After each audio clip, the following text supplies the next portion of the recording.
അസ്സലാമു good morning, good afternoon, നമസ്കാരം. എല്ലാവർക്കും ഈ വേദിയിലേക്ക് സ്വാഗതം. എനിക്ക് ആരെ ഇവിടെ നിന്നിട്ട് കാണാൻ പറ്റുന്നില്ല, അതാണ് വേറൊരു കാര്യം. നിങ്ങൾക്ക് എല്ലാവർക്കും കേൾക്കാൻ പറ്റുന്നുണ്ടല്ലോ അല്ലേ? ഹാലിത പറഞ്ഞ കാര്യങ്ങളെല്ലാം തന്നെയാണ് എനിക്ക് പറയാനുള്ളത്. അപ്പം ഞാൻ മലയാളത്തിൽ പറയുമ്പോഴും അത് തന്നെയായിരിക്കും. നിങ്ങളത് ഒന്നും കൂടെ കേട്ട് മനസ്സിലാക്കുക. 1+1 എത്രയാണ്? 2. അത് മലയാളത്തിൽ പറഞ്ഞാലും ഇംഗ്ലീഷിൽ പറഞ്ഞാലും 2 ആയിരിക്കും അല്ലേ? അപ്പം MA കുറിച്ച് നമ്മൾ എന്ത് പറഞ്ഞാലും, ഇംഗ്ലീഷിൽ പറഞ്ഞാലും മലയാളത്തിൽ പറഞ്ഞാലും അതെല്ലാം ഒരു കാര്യങ്ങൾ തന്നെ ആയിരിക്കും എന്ന് ആദ്യമേ പറഞ്ഞുകൊണ്ട് തന്നെ ഞാൻ എൻ്റെ വാക്കുകൾ തുടങ്ങട്ടെ. ഇന്നത്തെ ഈ മനോഹരമായ സന്ധ്യ നമുക്ക് സമ്മാനിക്കുന്നതിൽ പ്രധാന പങ്ക് വഹിച്ച നമ്മുടെ പ്രിയപ്പെട്ട അധ്യക്ഷൻ ശ്രീമാൻ റിയാസ് റഷീദിന് ആദ്യമായി എല്ലാ ഭാവുകങ്ങളും ഞാൻ നേരുന്നു. നമ്മുടെ പ്രധാന അതിഥിയായി ഇന്നിവിടെ എത്തിച്ചേരാൻ പോകുന്ന MB ഷൗക്കത്ത് അലി, അദ്ദേഹത്തിൻ്റെ അഭാവത്തിൽ അദ്ദേഹത്തിന് ഞാൻ ഭാവുകങ്ങൾ നേരുന്നു. പിന്നെ ഈ സന്ധ്യ ഇവിടെ വിജയകരമായി നിങ്ങളുടെ മുന്നിൽ അണിയിച്ചൊരുക്കുവാനായി ഇതിന് പിന്നിൽ പ്രവർത്തിച്ച MAയുടെ എല്ലാ സംഘാടകർക്കും ഞാൻ എൻ്റെ ഭാവുകങ്ങൾ നേരുന്നു. പിന്നെ ആശംസകൾ നേരേണ്ടത് സന്തോഷമുള്ള മുഖങ്ങളും ആവേശം നിറഞ്ഞ മനസ്സുമായി ഇവിടെ കൂടിയിരിക്കുന്ന നിങ്ങൾ ഓരോരുത്തരോടുമാണ്. നിങ്ങൾ ഓരോരുത്തരോടും എൻ്റെ ആശംസകൾ ഞാൻ അറിയിക്കുകയാണ്. ഈസ്റ്റ് മിഡ്ലൻഡ്സ് മലയാളി മുസ്ലിം അസോസിയേഷൻ എമ്മ എന്ന് നമ്മൾ സ്നേഹത്തോട് വിളിക്കുന്ന MAയെക്കുറിച്ച് 2 വാക്ക് സംസാരിക്കുക, അതിൻ്റെ ലക്ഷ്യങ്ങളെക്കുറിച്ചും ഉദ്ദേശങ്ങളെക്കുറിച്ചും നിങ്ങളോട് സംസാരിക്കുക എന്നുള്ള ദൗത്യമാണ് എന്നിൽ നിക്ഷിപ്തമായിരിക്കുന്നത്. ഇവിടെ നിൽക്കുന്നത് ഞാൻ ഏറെ സന്തോഷത്തോടെയും അഭിമാനത്തോടു കൂടിയുമാണ്. എമ്മ എന്ന് പറയുമ്പോൾ നിങ്ങൾക്ക് എല്ലാവർക്കും എന്നതുപോലെ എനിക്കും അതൊരു രോമാഞ്ചമാണ്.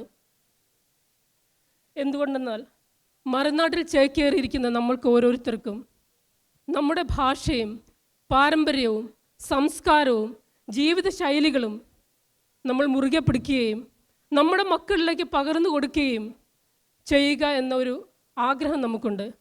ഇതേ ആഗ്രഹം മനസ്സിൽ തോന്നിയ ഒരേ ചിന്താഗതിയുള്ള കുറേ സുഹൃത്തുക്കളുടെ പ്രയത്നത്തിൻ്റെ ഫലമാണ് എമ്മ എന്ന ഒരു സ്വപ്ന സൗരഭം അല്ലെങ്കിൽ സുന്ദര സംരംഭം പിറവിയെടുത്തതെന്ന് എനിക്ക് നിങ്ങളോട് പറയാൻ സാധിക്കും.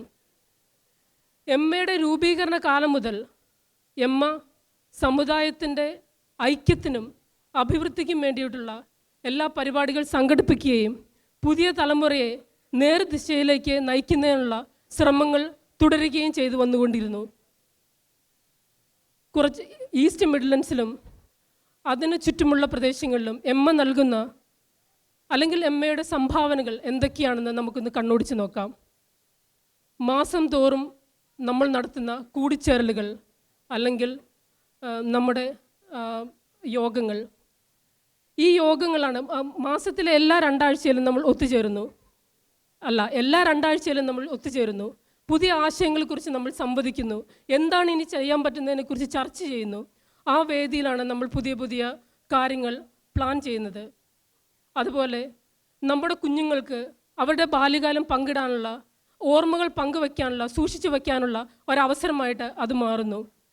ഭൗതിക തലത്തിലും ആത്മീയ വികാസത്തിനും സാമൂഹ്യ പ്രതിബദ്ധതയ്ക്കും ഉതകുന്ന തരത്തിലുള്ള ക്ലാസ്സുകൾ ഓരോ മാസവും നമ്മൾ അവിടെ നമ്മൾ ചെയ്യുന്നുണ്ട്.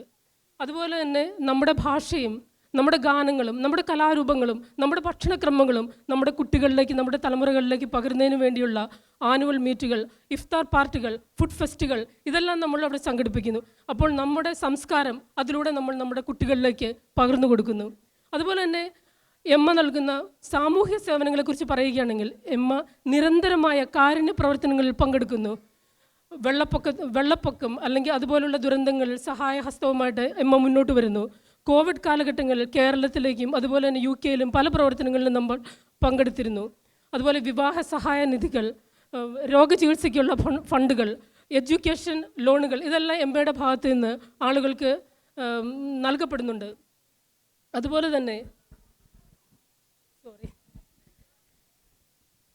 തന്നെ കഴിഞ്ഞ ഒരു പതിറ്റാണ്ടിൽ എമ്മ നടത്തിവരുന്ന സേവനങ്ങളിലേക്കും മുന്നേറ്റങ്ങളിലേക്കും നമുക്കൊന്ന് കണ്ണോടിച്ച് നോക്കാം. സ്ഥിരമായി നടത്തിവരുന്ന വാർഷിക സമ്മേളനങ്ങൾ, ആഘോഷങ്ങൾ, കുടുംബങ്ങൾ ഒത്തുകൂടാൻ അവസരമൊരുക്കുന്ന ഈ വേദി പരസ്പര സ്നേഹം വർദ്ധിപ്പിക്കുന്നു.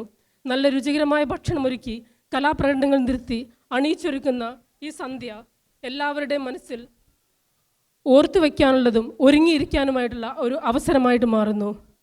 അതുപോലെ നമ്മുടെ ഏറ്റവും വലിയ പരിപാടികളിൽ ഒന്നായ ഫുഡ് ഫെസ്റ്റ്, യൂറോപ്പിലെ തന്നെ ഏറ്റവും വലിയ ഭക്ഷണ മഹോത്സവം നമ്മൾ 2 മാസം മുമ്പ് ഇവിടെ ഒരുക്കുകയുണ്ടായി. അനേകായിരം ആളുകളാണ് അവിടെ ഒത്തുകൂടിയത്. ഭക്ഷണപ്രേമികൾക്കും ചെറുകിട വൻകിട വ്യവസായികൾക്കും ഒന്നുപോലെ ഉറ്റുനോക്കുന്ന, അവരുടെ ഡയറിയിൽ കുറിച്ചിടുന്ന ഒരു പ്രധാനപ്പെട്ട ദിവസമാണ് നമ്മുടെ ഫുഡ് ഫെസ്റ്റ്. ഹിഫ്ല് കോമ്പറ്റീഷൻ നടത്തുന്ന 2 ദിവസം നീണ്ടു നിൽക്കുന്ന ഒരു വലിയ പരിപാടിയാണ് ഹിഫ്ല് കോമ്പറ്റീഷൻ. ഖുർആൻ്റെ വെളിച്ചം കുട്ടികളിലേക്ക് എത്തിക്കുക എന്നുള്ള ഉദ്ദേശത്തോടു കൂടി കുറേ വർഷങ്ങളായിട്ട് നടത്തി വരുന്ന ഒരു വലിയ പരിപാടിയാണ് ഹിഫ്ല് കോമ്പറ്റീഷൻ. ഇസ്ലാമിക മൂല്യങ്ങൾ വളർത്തുന്നതിൻ്റെ ഭാഗമായി പലവിധ പരിപാടികൾ സംഘടിപ്പിക്കുന്നു. നബിതങ്ങളുടെ ചരിത്രം കുട്ടികളിലേക്ക് എത്തിക്കുന്ന സീറ നൈറ്റ്സ്, അത് മന്ത്ലി തുടർന്ന് പോയിക്കൊണ്ടേയിരിക്കുന്നു. ഇപ്പോഴും നടക്കുന്ന ഒരു പ്രോഗ്രാമാണ്. അതുപോലെ 2023 നമ്മൾ സലാ വർക്ക്ഷോപ്പ് സംഘടിപ്പിക്കുകയുണ്ടായി. അതുപോലെ തന്നെ റമദാനിൽ നടത്തുന്ന പ്രത്യേക പരിപാടികൾ, ദിക്ർ ട്രാക്കേഴ്സ്, സഹാബ സീരീസ്, അയൽക്കാരെ അറിയുക, നബിതങ്ങളുടെ ഒരു സുന്നത്തെങ്കിലും പകർത്തുക തുടങ്ങിയുള്ള നൂതനമായ ആശയങ്ങൾ മുൻനിർത്തി നമ്മൾ കുട്ടികളിലേക്ക് റമദാനിൻ്റെ പ്രാധാന്യം എത്തിക്കുന്നു.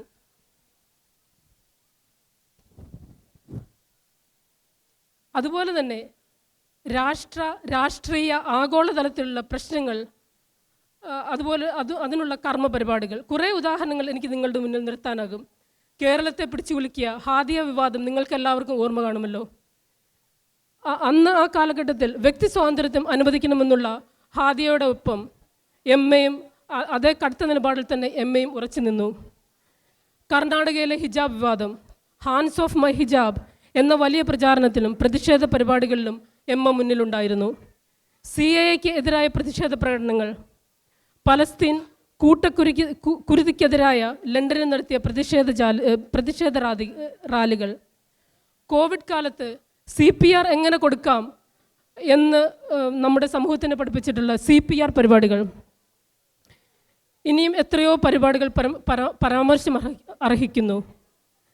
ദഅവ വിഭാഗം നടത്തിക്കൊണ്ടിരിക്കുന്ന ആഴ്ചതോറുമുള്ള ഖുർആൻ ക്വിസ്, കായിക വിഭാഗം, ഏറ്റവും നല്ല രീതിയിൽ പ്രവർത്തിക്കുന്ന യുടെ കായിക വിഭാഗം നടത്തിവരുന്ന ഓടുക ഓടിപ്പിക്കുക 2025 ചലഞ്ച്, ആരോഗ്യം നിലനിർത്തുക, കായികശേഷി വളർത്തുക എന്നുള്ളതാണ് ഇതിൻ്റെ ലക്ഷ്യം.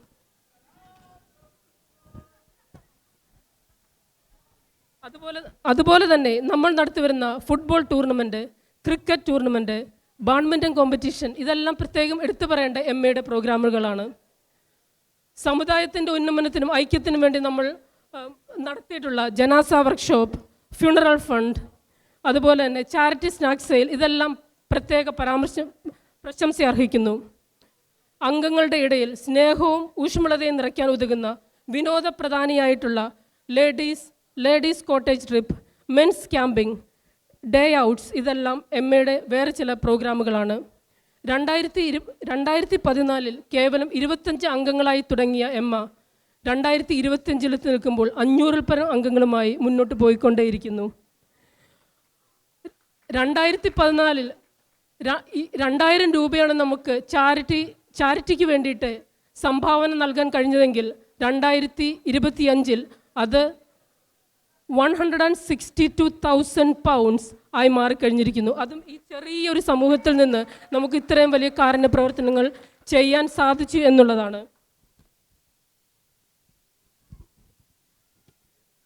നമ്മുടെ പരിപാടികളെല്ലാം ഇവിടെ നിങ്ങൾക്ക് കാണാം. ഇതെല്ലാം ഞാൻ മെൻഷൻ ചെയ്ത് കഴിഞ്ഞതാണ്. നിങ്ങൾക്ക് കണ്ടാൽ മനസ്സിലാകും എന്തെല്ലാം തരത്തിലുള്ള പരിപാടികളാണ് ഭാഗമാകുന്നത് എന്നുള്ളതാണ്. ഇനിയും ഒത്തിരി കാര്യങ്ങൾ ചെയ്യാനുണ്ട്. നമ്മുടെ കമ്മ്യൂണിറ്റി ഹാൾ, നമ്മുടെ കോളേജുകൾ, സ്കൂളുകൾ, എഡ്യൂക്കേഷൻ ലോണുകൾ, സ്കോളർഷിപ്പുകൾ, അങ്ങനെ നമ്മുടെ ഈ കുടുംബം വലുതാകട്ടെ, ഇതൊരു കൂട്ടുകുടുംബമാവട്ടെ, ഇതിൽ അംഗങ്ങൾ പെരുകട്ടെ. നമ്മുടെ പേരക്കുട്ടികളുടെ പേരക്കുട്ടികൾ കുറിച്ച് വാചാലരാകുന്നത് നമുക്ക് കാതോർത്തിരുന്ന് കേൾക്കാം. അപ്പോൾ ഒരിക്കൽ കൂടി എല്ലാവർക്കും ഭാവുകങ്ങൾ നേർന്നുകൊണ്ട് യുടെ വിജയത്തിൽ പങ്കാളികളാകുന്ന നിങ്ങളോട് ഓരോരുത്തരോടും നന്ദി പറഞ്ഞുകൊണ്ട് നല്ലൊരു വൈകുന്നേരം ആശംസിച്ചുകൊണ്ട് എൻ്റെ വാക്കുകൾ ഞാൻ നിർത്തട്ടെ. എല്ലാവർക്കും നന്ദി.